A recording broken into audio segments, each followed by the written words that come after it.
Welcome to the Level Up English podcast, the best place to come to practice the English language, learn about the British accent and culture, with me, your host, Michael Lavers.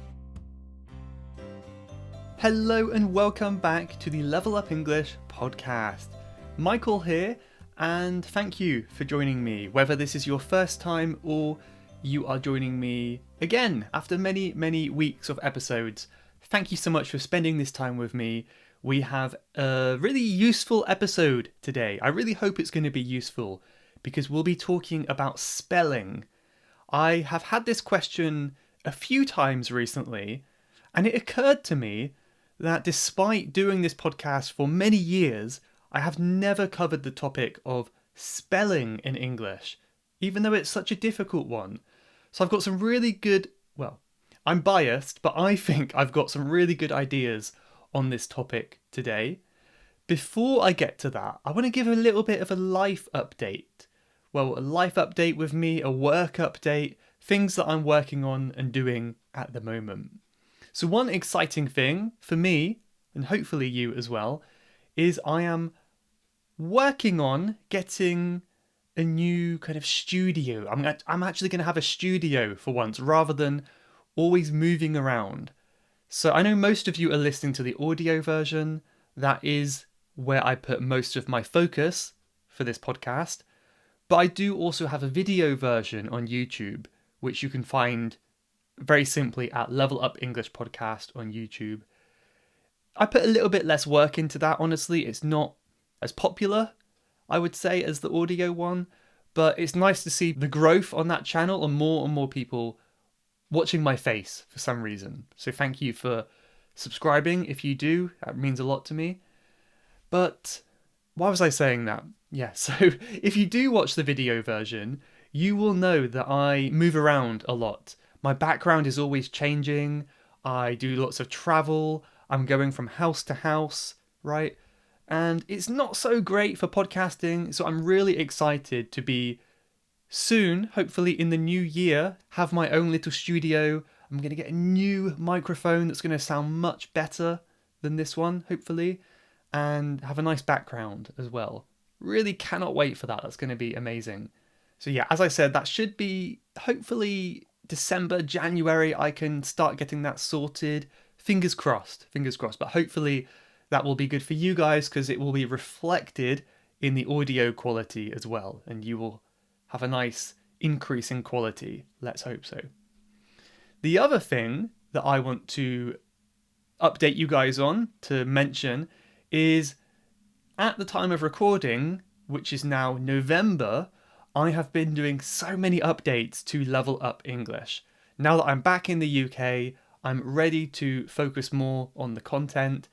I've been doing a huge update on the website, and a lot of this involves updating old courses, because actually if you look at the old courses where we look at phrasal verbs and English expressions, these are all part of the membership you get included, but they're very old videos where I was a little bit, let's face it, I was much more awkward on camera and I had a lot more hair as well. I look very different too.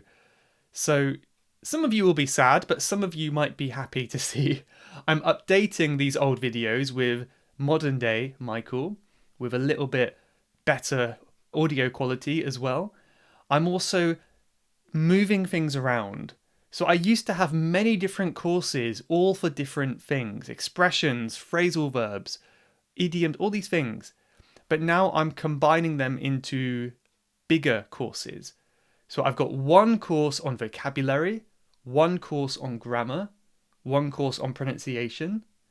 So see, I'm making them into these big courses that are more specific to each skill. So I'm really looking forward to this change. It's taking some time. There's a lot of work involved. But for those of you who are members, really hope you find that useful. If you're interested in checking out what is going on over here, becoming a member, joining our group lessons, getting these podcast transcripts, then as I say every episode, you can go to levelupenglish.school there's a members button at the top of the page you can click to go to the members part of the website. Or there's a link in your podcast description. I really hope to see you there. So that's really my news. There's a bit of update news and life news. That's the main thing going on with me right now. But I will keep you updated on the progress of those things. Okay, without any more delay, let's get into the main topic, which is spelling. So this actually came from an email I received. Someone asked about how to improve their spelling.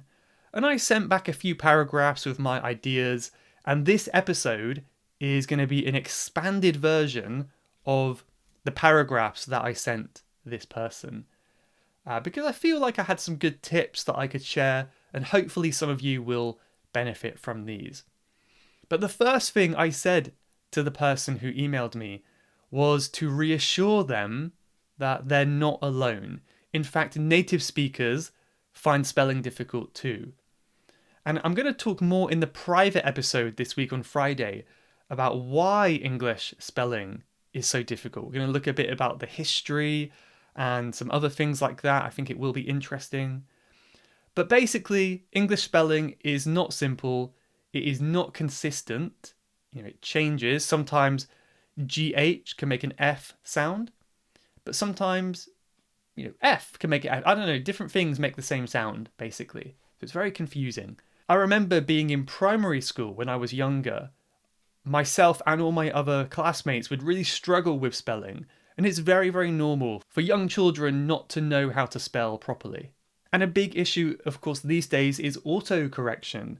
On pretty much all phones and computers and devices, things are auto-corrected. When you make a small spelling mistake, it's automatically corrected to the right word, and it doesn't even give you a chance, sometimes even to notice that you inputted the wrong word.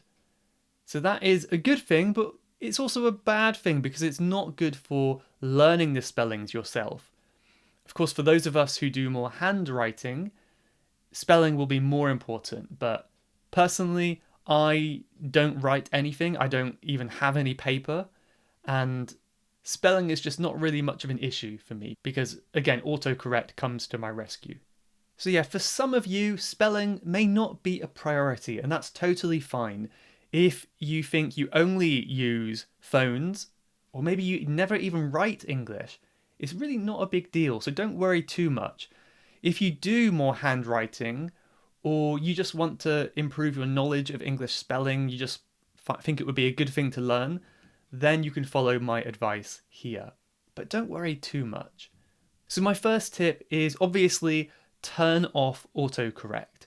I'm sure there are settings on most devices where you can turn this off and you can see all of your mistakes in their true form and how embarrassing they might be. And this may be harder on smaller devices like phones because it's quite hard sometimes to tap the right buttons with your big fingers, but especially on things like computers, it might be a good idea to turn it off. And then you can really see the mistakes you're making again and again and actually input yourself. Rather than auto-correcting it, you can find out the correct spelling, maybe in a dictionary, and then rewrite the word as it should be. So you're learning from your mistakes and you're improving gradually. That's really the best way to do it. Another thing you can do is make mnemonics. I've mentioned this mnemonic before, which itself has very confusing spelling because it's M-N-E, mnemonics it sounds like, but it's mnemonics, I believe. But these are when you can make kind of stories to help you remember words. So one example I remember from school is the word because. Because. Lots of kids struggle with this word because it sounds different to how it's spelled. Most people would write it, or most children would write this something like B-E-C-O-Z, or even B-E-K-O-Z, because.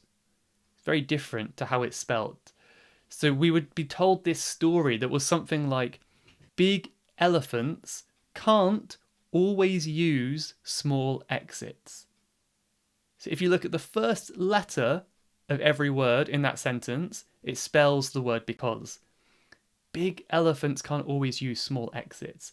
So you're giving the story to the word. And this is especially useful for young children when they're writing slowly and they go, big elephants can't always... Okay.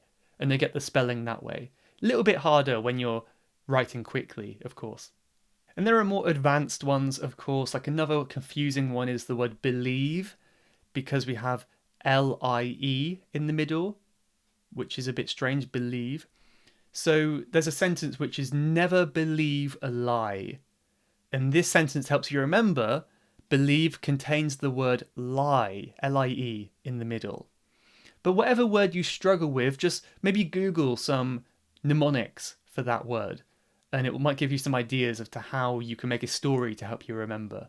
My preferred way, especially for adult learners, is to turn it into a rhythm, kind of make a little song out of the word. So I have done this ever since I was a child with some words, and it still helps to this day. And it's the reason the alphabet is so easy to remember. Of course, trying to remember 26 separate things is quite difficult. If we said it just A, B, C, D, E, if we said it in a monotone way, it would be very difficult to teach that to children. The reason it's so easy is because we have this rhythm. We say A, B, C, D, E, F, G, and then we pause, and then we do the next bit, H, I, J, K, L, M, N, O, P, and then you pause again. So there's actually a song, there's a rhythm in the alphabet, and that's why we can remember it.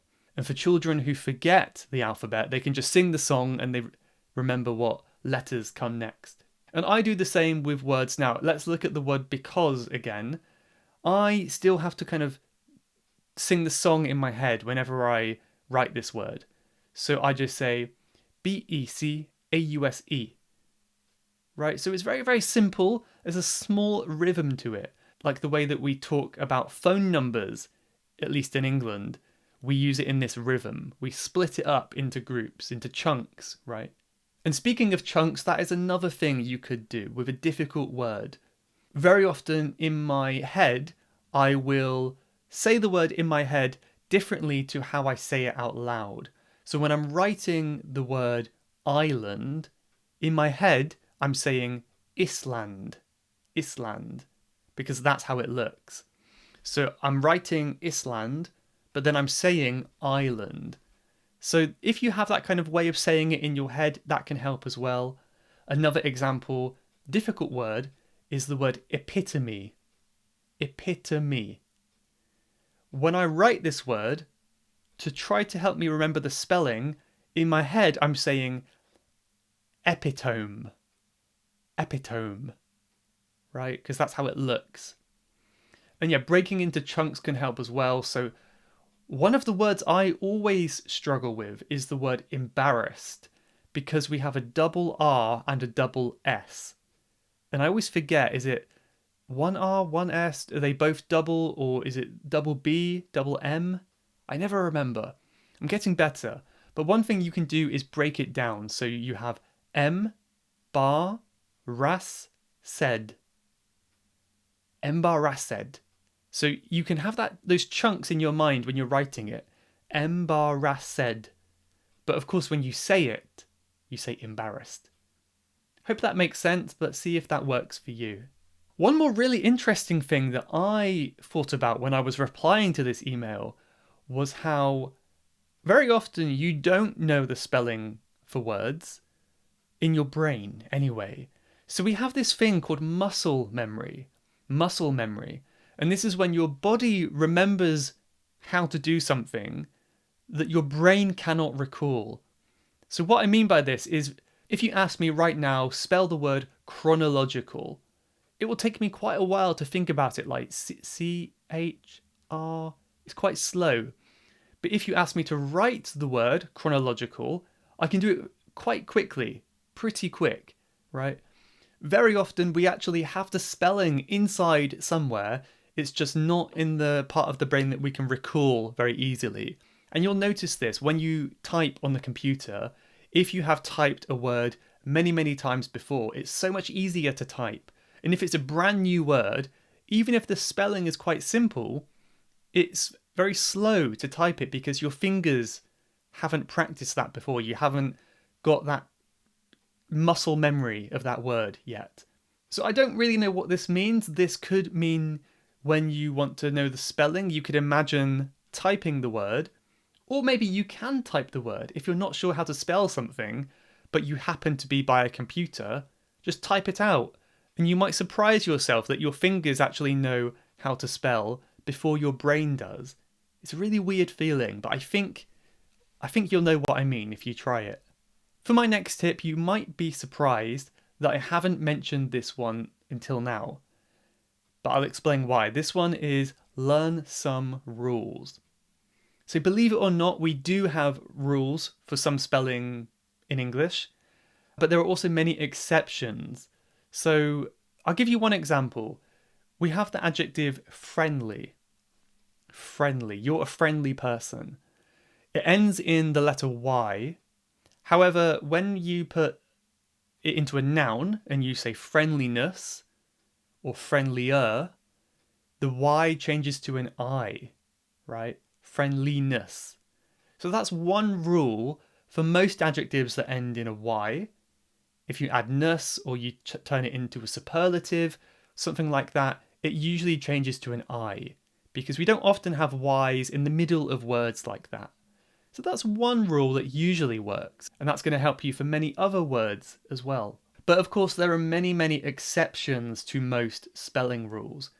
For example, one that we learn in school, I don't know if they teach it anymore, but this is I before E except after C. So one example of this is the word sieve. A sieve is like a colander. It's like a thing you use in the kitchen to make powder very fine. It doesn't really matter anyway. But the spelling is Sieve.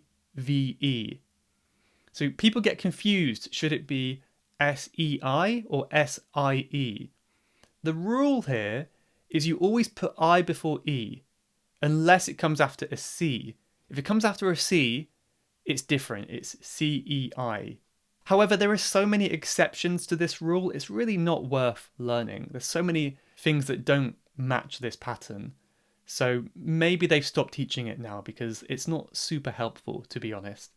So learn the rules and learn the exceptions. That's going to be useful for you. And you can find them online in textbooks, that kind of stuff. Couple more tips now. I've still got a few more left in the tank. One of them is learning the origins of words from a dictionary. This is a bit of a strange one, but as a native speaker, even myself, this has helped me immensely with my spelling, because it's, again, going back to that idea of chunking, where you put things into groups and categories, right? English comes from many, many different languages, from French to Latin to Greek, and all these different languages that have kind of merged into one language we call English today. But what's interesting is you'll notice often the spelling patterns are fairly consistent depending on the origin of the word. So if we look at some Greek words, for example, if you know words that come from, Greek language, you can learn the patterns. We have like television. Tele means far away. Vision means to see. Television. So anything that has like SION is going to be pronounced like shun, right? Shun. And it's going to be connected with a Greek prefix, maybe like television, something like that. Of course, we also have telephone. So this is another Greek thing where we have the PH that makes an F sound, phone. Another example of that is gramophone, or even phobia. If you have a phobia, you have a fear. Phobia is another Greek word that uses PH as an F. So you'll see many examples of the same patterns from the same language origin. If we look at French, for example, French words that end in T are often not pronounced as T. For example, ballet, buffet, duvet, right? These all end in a silent T. And they're silent because they all come from French, which has a different pronunciation pattern and rules to it. So once you learn these origins, you kind of see these patterns and it becomes easier to understand why. So there are patterns and rules, it's just a bit more complicated than you first might realise. 2 more tips now to finish off. One is very simply to watch things with English subtitles. So one problem that everyone has is we have this separation, this disconnect between what we're hearing and what we're reading, which is why many people will mispronounce words that they read in books. But if you can put these together, when you're watching something and reading the subtitles, that's making that connection again, isn't it? You're helping to see, okay, so this word is pronounced this way and stuff like that.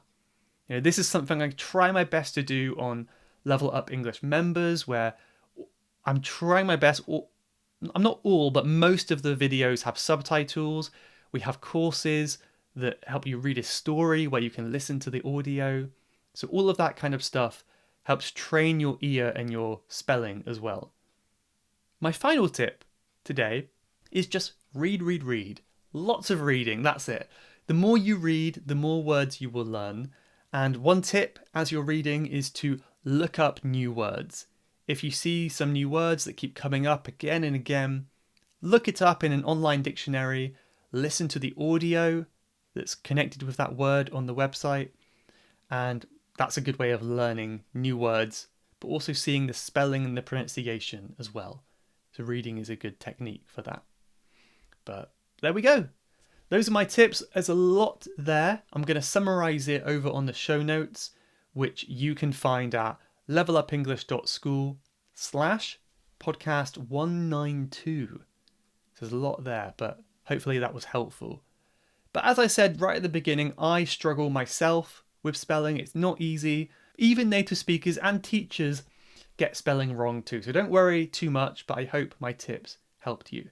On Apple Podcasts this week, we have just one review to read out from Asramujvus, who just says simply, "New here, nice podcast." I may have read this one out before, I can't remember, but if I have, then you get 2 shout outs. Thank you for leaving that review. Any review goes a long way, so thank you.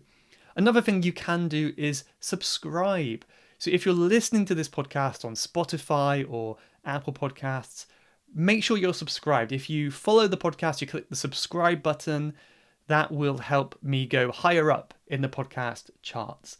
So that's a really nice free thing you can do for me to help me grow my podcast and make me very happy without doing much else. So thank you very much if you can do that. I'm going to leave you with a quote today related to spelling, which honestly isn't very motivational, but I think it's relevant.